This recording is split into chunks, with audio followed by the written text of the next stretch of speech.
You're listening to Crushing Club Marketing, a podcast for progressive club leaders ready to increase their club's revenue. Time for change begins right now. John Schultz, CEO of the Club Leadership Alliance, has been around the block. Prior to his current role, he was the GM for over 20 years at Carmel Country Club in Charlotte, North Carolina.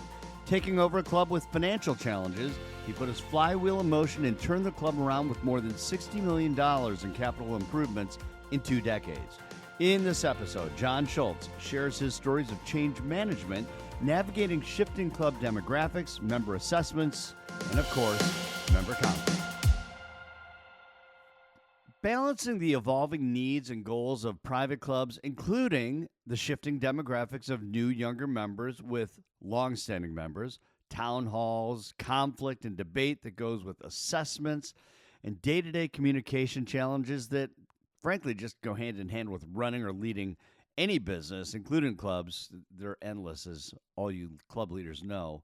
Our guest in this episode, John Schultz, has been there and done that. He built his career at Carmel Country Club with more than 20 years of service after doing 9 years of military service, which I'm sure there were some days in the Marines that might have been easier than his days as a GM, but that's probably another story for another podcast. Needless to say, when you stay in one place for over 2 decades, you do a lot of things right, and you also had to deal with a lot of change. Today, Schultz is the CEO of the Club Leadership Alliance, and it is a collaborative effort between the McMahon Group, Club Benchmarking, and Copland, Keebler, and Wallace.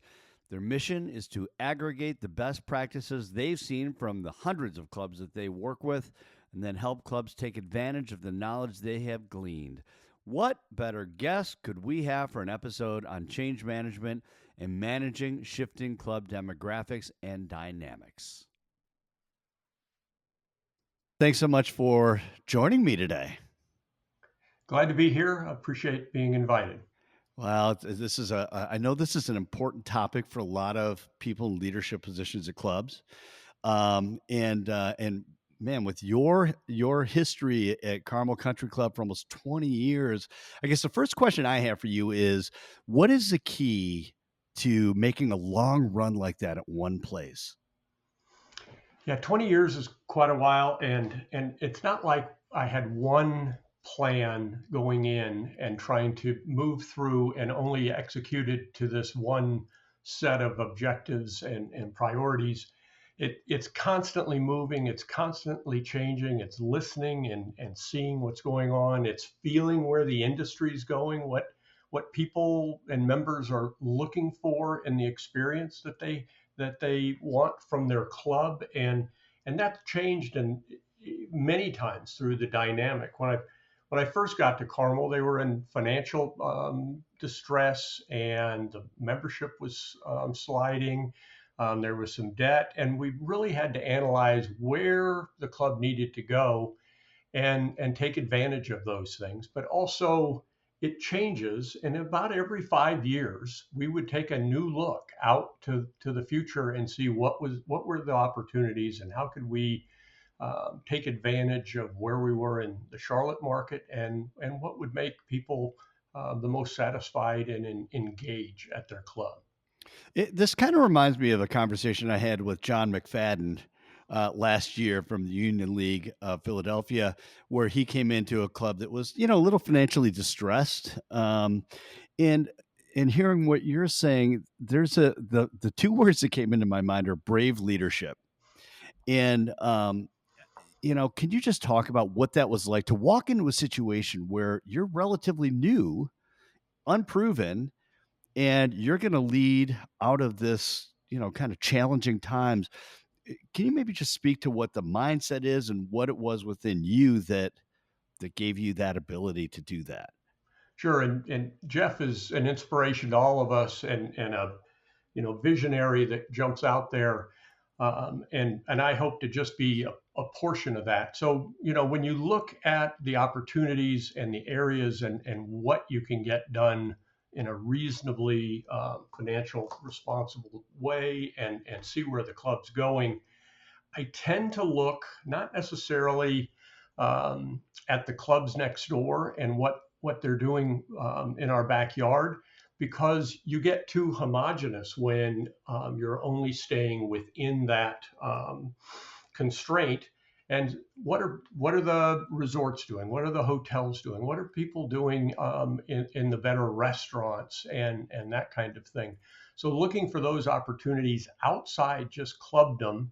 And I have to admit, I stole many ideas from many clubs around and repurposed them and put my name on it and took credit for it and enjoyed the success from some of those. But it was outside the industry that really brings more opportunity.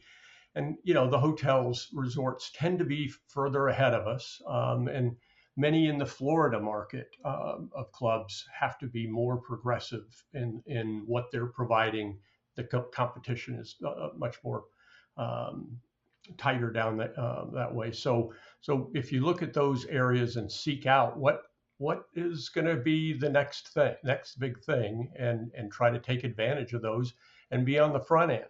Carmel was more open to being progressive in the space because we weren't as traditional and we weren't as classic as some of the other clubs around. So we had the opportunity to take advantage of that, be a little risky, not a lot of risk, but some that would allow us to build the resort style pool and have social engagement that was not typical.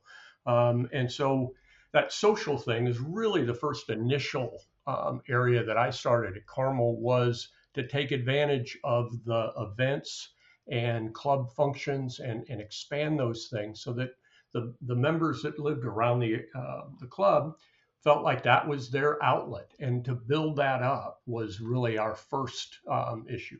We couldn't build anything because we had debt. So I was able to really get the momentum going, and it became their home away from home, as everyone likes to say, and the membership growth started. When we announced the pool, the year we announced the pool, put out the pretty drawings with the all, the tiki bars and all the rest of it, we brought in 131 new members and paid for the pool in just the 1 year of initiation. What year was that? That was 2008. Okay. And so right before the downturn? Yeah, well, this was 7-8. Yeah. And then that success then rolled into the next big thing. So we proved that we could pay for it. We got out of debt.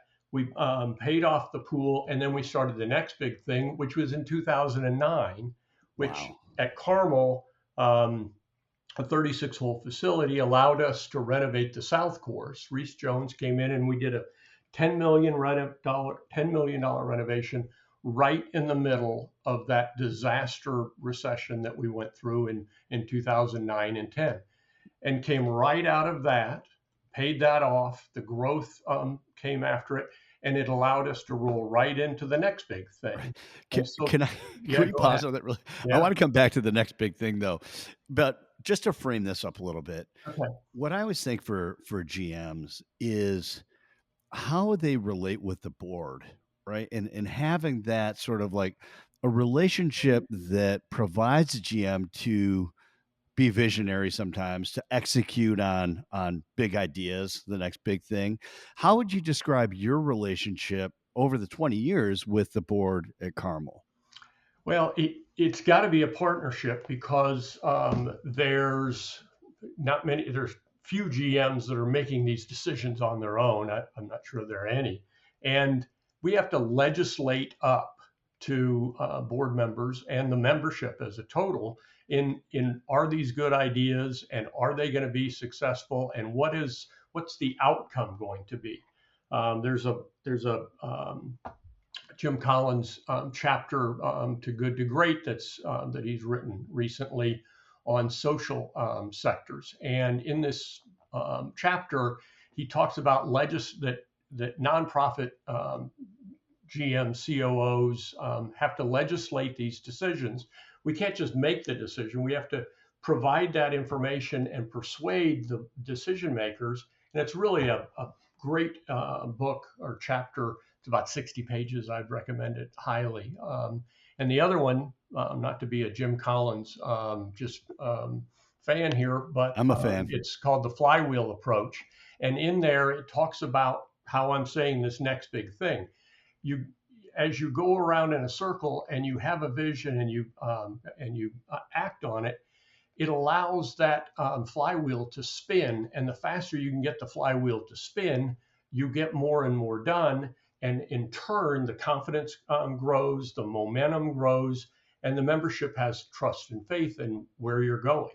I can tell you there was not a lot of people were not necessarily at Carmel were saying, oh, the thing we need next is a swimming pool, right? But a golf club with 36 holes, and the board unanimously jumped in on this idea because it was the next big thing that really allowed us to be successful. And that sounds like what you were describing earlier. I mean, before I interrupted you, was just really that flywheel. Like you got that thing going, and people started. I'm assuming the membership trusted you more. They believed in you. They got it. Got behind what was happening. Is that kind of what happened? That's right. And then they invite their friends out to the pool. They invite them to social events, and the more the community started engaging and seeing the animation and the fun and the lifestyle that was happening, that was part of the community, it allowed them. It would create that demand, and they would then, of course, join the club. And now there's a waiting list of almost 200 people on the waiting list, which is partially, yes, it's Carmel, but it's also just the lifestyle that's out there right now from the pandemic. And you had mentioned in a previous conversation that in your time there, and correct me if I'm wrong, you did 60 million in capital projects. Is that right? We did. Yep. And no assessments. All of that was initiation fee growth, combined with, operations were always in the black. And so we would fund capital improvements and maintenance capital and all of those things. And I would be remiss in not mentioning, our net worth over time increased at one of the highest levels across the country and recognized as one of the better growth patterns that was consistently going up and adding net worth over that time. Wow. And just a little bit there, we never missed budget inside of that 20 years. So wow. All good. That's awesome. Yeah. What was your most challenging initiative that you put out there that required the most maybe arm wrestling? Yeah, it was probably that.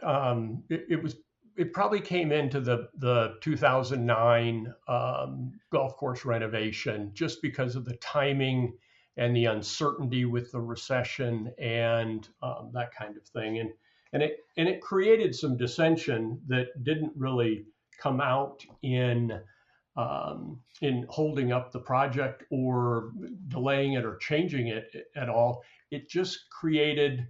It was at the time when corporate atmosphere out in the world was question everything, and communication and transparency was not really one of our best skills at that time. And we learned from that and found that being more transparent and the entire industry moved in that direction, and corporate world had moved in that way too, just being more open about what things are going on behind the scenes. And we really focused on that following that situation. We kind of had a uprising within the membership, and a couple board members got voted on by petition, and it created just there was a blip there in just satisfaction level, but it was mostly tied to a lack of communication and transparency at the time. Interesting. I mean, that alone. So in the spirit of just managing conflict, I mean, that is one of those moments. How did you handle that? Like with the membership too? Because I mean, that can, what we say is, in the absence of information, people always go to the worst place. They make up their own mind and they go to the worst place. But to recover from that can be hard. Like we used to talk to our kids about the trust bowl. It's like you put a little in, you earn this trust, and what just takes 1 second to lose it all. So how do you get back on track? Yeah, so this was one of those moments in time where you had to take that introspective look. We had done right about the time we did a membership survey, and this is one of those member satisfaction surveys that gets down into the most granular level. And one of the questions, or 5 questions in there, was, "What do you think of the GM?" And so coming out of that survey, I out of a 10-point scale, my number was 6.9. Okay. And for those of you out there that apply that to a grade scale, that would be a D plus for somebody who This close to a C though, Johnny. yeah, well, that was my average in most of my schooling, but and it was just a negative group out there just wanting to pillage and burn and that kind of thing at the time. But it did make us have to say, all right, I was on the cover of magazines at the time, and there were a lot of things going on. And I had to say introspectively, what's that about? But it's what the members thought. So it was that point of inflection to say, I need to respond to this. And we did. And it really allowed the club, and it's kind of what has made me what I'm doing today in the governance area, is to find and set out the roles and responsibilities, set objectives, and create clear lines of responsibility within the leadership of the club, management, committees, board, and it allowed us to grow that process to where we're setting objectives, we're establishing long-range plans. So everybody knew what we were doing, and we were then communicating that and using that as the means to which to share with the membership why we're doing what we're doing. And it allowed us to really build on those things that advanced the club and the leadership to where the trust became even greater. And so that lesson allowed the communication, transparency, and advancing governance to the point where Carmel was recognized as having one of the best governance board policy manuals and processes and systems that is around. Right. Got it. It's interesting. You can take that experience and sort of parlay that into turning it really into a positive, which is what you guys did. But, I don't want to get overly granular here, but for some people who might sit there and go, well, but how did you do? Like when you tried to say, hey, we made a mistake. We should have been more transparent about this. Like, how did you do that? Did you do it like in an email blast that went out to everyone? Because that's the first step. The rest is how you do everything after that. But what's that first step look like? Yeah, and this tends to be how most of us operate with doing the newsletter. The newsletter's due on the 10th. And by the time, and that's the day everybody starts doing the newsletter. And then all the different communication pieces, whether it's the website, the social media, or wherever it is, we're always in I say we are always, but it tends to be reactive. We need to respond to this. Instead, let's get proactive. And at the time, my communications director came up with the idea that let's get ahead of it and let's put together a calendar of 12 months and let's go ahead and figure out what the topics are that we're going to share with the membership. Every year we get the same comment from the members that there's no grass on the fairways. You just cut it down and burned it to the ground every spring. Well, it's because the leaf blade drops all of its, the grass drops all of its leaves and there's nothing but a stalk left. It happens every year. It's the same grass. That's how Bermuda grass acts. And so we would get these complaints. Let's go ahead and answer the question in advance. So we took the opportunity, and it's 12 months based on each department, and every department has a different set of things that they're going to then talk about and share with the membership. And it's generally the same story rewritten every single year or message, because it tends to be, what's out there. Cyclical. Yeah. And then we just add to it, and it's now a big spreadsheet that's many pages, many depths of topics, and we just keep adding to it. And it was really a successful piece to keep us ahead of the messaging. Interesting. So by doing that, you're sort of removing the possibility of someone questioning and being very upfront about the various issues that are going to happen. Like, it, like you said, like every year, it's sort of the same thing. Yeah, try to get ahead of the ones that you can, because there's going to be something that surprises you, right? Yeah. Try to be prepared for the events that are in front of you. And then when you're surprised on something, hopefully there's some trust built in. Or the best answer is when the staff don't have to give it. It's when a member read it somewhere or knows it from another source, and they answer the question to say, hey, that was listed over here on the website, or this is over here, and I heard it over, through the committee system, using the board and the committees to be talking heads for what we're doing and how it's getting out there is another means to get the information to the membership. That way they feel engaged with what is happening. Let's talk about you touched earlier about on the time where there was perceived lack of transparency and clarity around vision, or whether that was I mean, it sounds like that was something that was happening. But and you said something about like different factions, which happens. I mean, I don't know if there's a club in America that hasn't experienced that, and a group of people that rally around a contrarian view potentially. In the time that you manage those situations, did you have sort of a go-to way of handling those, or what was and I guess, at the time it can really feel like crisis for a general manager or for club leadership. What did you learn in those situations? Yeah, some of those are the school of hard knocks. Having spent 9 years in the Marines, I tend to meet things head on, and weren't necessarily thinking about how to persuade somebody. I would just try to knock them over, but that doesn't work anymore, certainly. And the idea of moving forward, yeah,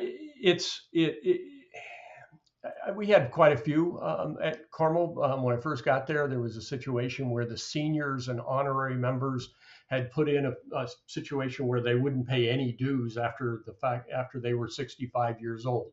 So changing that system was difficult, and trying to get them to understand why you couldn't just use the club for the rest of your life for free, and put that burden on the rest of the membership. And we would use what would be common tools out there today, whether it's fireside chats, or newsletters, or just going out and talking to smaller groups, getting the board members to maybe go out and talk to smaller groups one-on-one, and share with them, and allowing members to be heard. Probably 90% of it is just that they've been heard, and that we're going to consider their side of things, because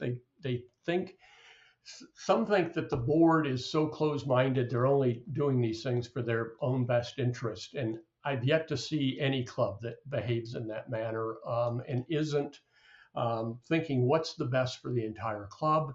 And it isn't their personal agenda. It tends to be, how does this impact the club in the best way? And that isn't necessarily understood outside the boardroom. It's so interesting you just said that, because that is sort of the perception, I think, of a lot of members of clubs, which is that, people just want to get on the board, or they want to lead committees because they want to push their own initiative forward. But you're saying that you really haven't seen a lot of evidence of that.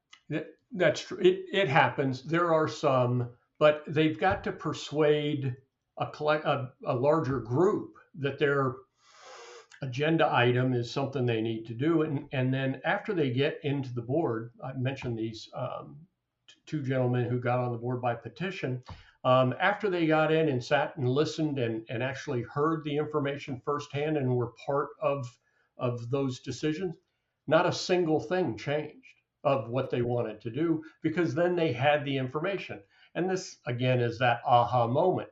when we shared it with people, they went, oh, well, that makes sense. Why wouldn't you do that? Well, without sharing it and without making it known, the question is there, and they think something frivolous is going, or something else is going on behind the Right. door, right? Something nefarious. Yeah, nefarious. There you Yeah. go. And I'm not a great, I'm not like, I'm a C student too. So someone taught me that word.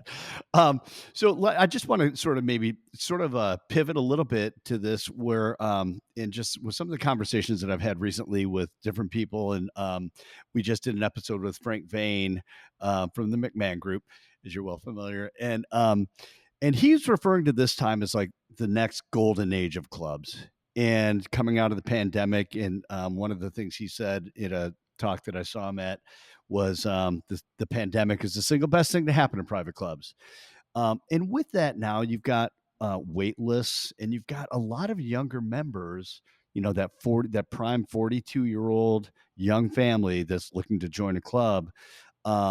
That they're excited, they want this experience. It's just maybe a little bit different than the other things they've done in their lives. And so how much of this at Carmel would you have as far as like balancing the enthusiasm and the things that young members want versus the old guard and what they're really, what they think is right, what they think is is best for the club? Mhm. Did you have much of that in the time you were Oh, coaching? sure. So, and we had this situation start in about 2016. I remember it because we were starting to get negative feedback that we couldn't, no, the members couldn't sign up for events, and we couldn't.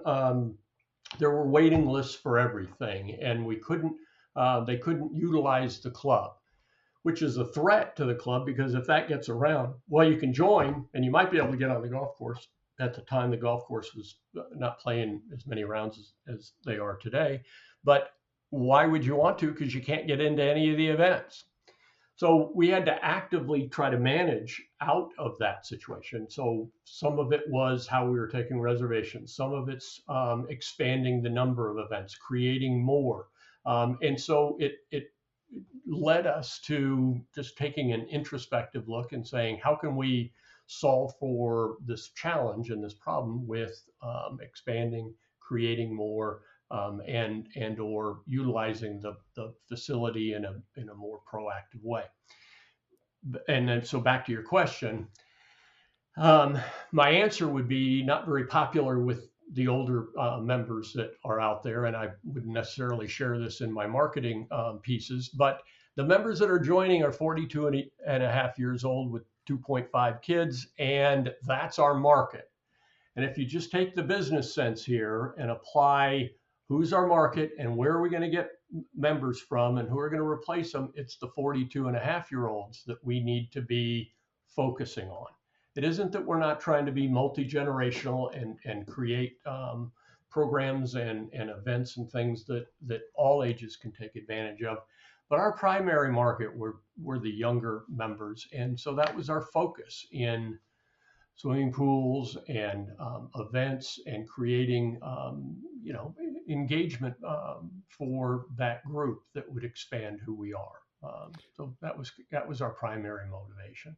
In the spirit of our earlier conversation on transparency and things like that, how open were you with some of the older members that this is where we need to go and this is what we need to do, and how was that received? Well, if and I don't remember all of those conversations, but when you do $60 million of improvements, and these are aspirational improvements. This isn't just maintenance capital and replacing the roof and that kind of thing. These are golden Easter eggs that we're putting out without assessments. And when you share with them that this is how we're generating the money to and the new members to fund those improvements, and it's not on the back of the current members, they kind of get the message pretty quickly that that's the tool to create the demand and the energy around people wanting to join. So they're, if they're not having to come off the hip and pay for some of these improvements and things, they're like, great, do it all. We're in. Why not? Yeah, interesting. So, as we kind of turn towards bringing this home, um, in your experience, I mean, for club managers that might be listening to this, GMs, I should probably say, or even board leaders that are trying to navigate some of these things, and they're trying to make everyone happy. Right, they're trying to make sure, like, we want to do some things, maybe some capital improvements that the young members are on board, but the olders are not, and there might be assessments. Um, what is your message to them? How do they, from what you've seen, what's worked, what hasn't worked? What would you say to them? So Carmel started off on this and unknowingly had this net worth and this growth over time just by the demand, the activity, and the success that we had. We didn't look out 20 years and go, oh, we want to have an 8% net growth over time, and that's our goal. We took care of it on the operating side with the budget, and we took care of it with the demand. I would say for those clubs that are out there that might want to look at it, you've got to figure out how to maintain the club at the status quo with basic dues and the capital fees, and to take care of the everyday and what you have today.